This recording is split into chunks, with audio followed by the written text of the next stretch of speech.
Hello, my name is Xiaoou Fu, and I'm doing my master in Applied Linguistics.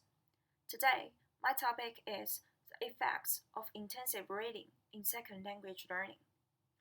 First of all, I would like to introduce the definition of intensive reading.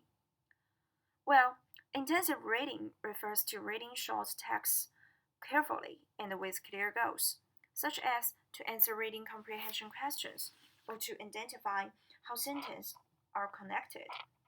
Unlike extensive readings, the goal of intensive reading is not for fluency, but rather to read a short text to gain a profound understanding. Also, its goals may include learning subject matter, vocabulary learning, and studying the author's intentions. Secondly, we will focus on learning goals for intensive reading. There are four of them. First, focusing on new language, such as vocabulary and grammar. Second, focusing on ideas, such as themes and topics. Third, learning new skills, such as making inferences and identifying main ideas. Fourth, paying attention to text features, such as during structure and cohesion. Well, as a third section, we are going to discuss the advantages and drawbacks of intensive reading. Intensive reading has two key advantages. For low-level readers, intensive reading is possibly the fastest way to build vocabulary. Some foreign language students are able to successful and 10 or more comprehension words per day, which is amazing, right? Additionally, reading difficult material helps a learner to develop strategies for dealing with difficult and complex texts. However, the biggest drawback is the large amount of time spent reading a small amount of text. Many studies have shown that the only way people really learn how to use new grammar or vocabulary correctly is by encountering them in a real communicable setting. In other words, even after you have learned a new word, it is still extremely beneficial to keep reading material, which includes it. I suggested investing a small percentage of reading time into intensive activities, which can keep an effective reading balance.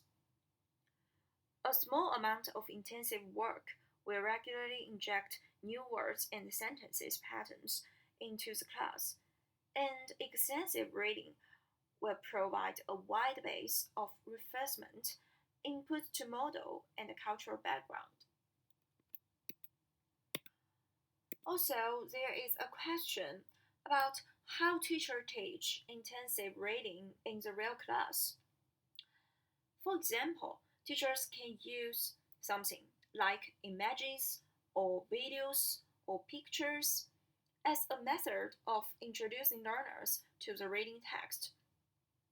So, a pre-reading activity will help students complete a true or false statement activity or quiz, and then have them discuss their responses, answers in the groups. Actually, it is a good opportunity to express their own ideas and change it. And students can provide their questions, no matter grammar or vocabulary, to their teachers, who can completely explain every detail and provide information for them. In reading strategies, it is necessary that teachers should introduce the idea of skimming, which refers to reading rapidly for overall idea, and scanning, which refers to reading rapidly to find specific information. And in conclusion, through this topic, intensive reading absolutely has positive impacts on second language learning, especially developing reading strategies, improving vocabulary and grammar, and establish deeper understanding of context. while keeping effective reading balance between intensive reading and extensive reading is also necessary and significant for second language learners. Through continually practicing intensive reading, learners will not only be able to quickly seek correct comprehension questions answered, but also improve reading skills dramatically. So, that's all about my topics. Thank you for listening.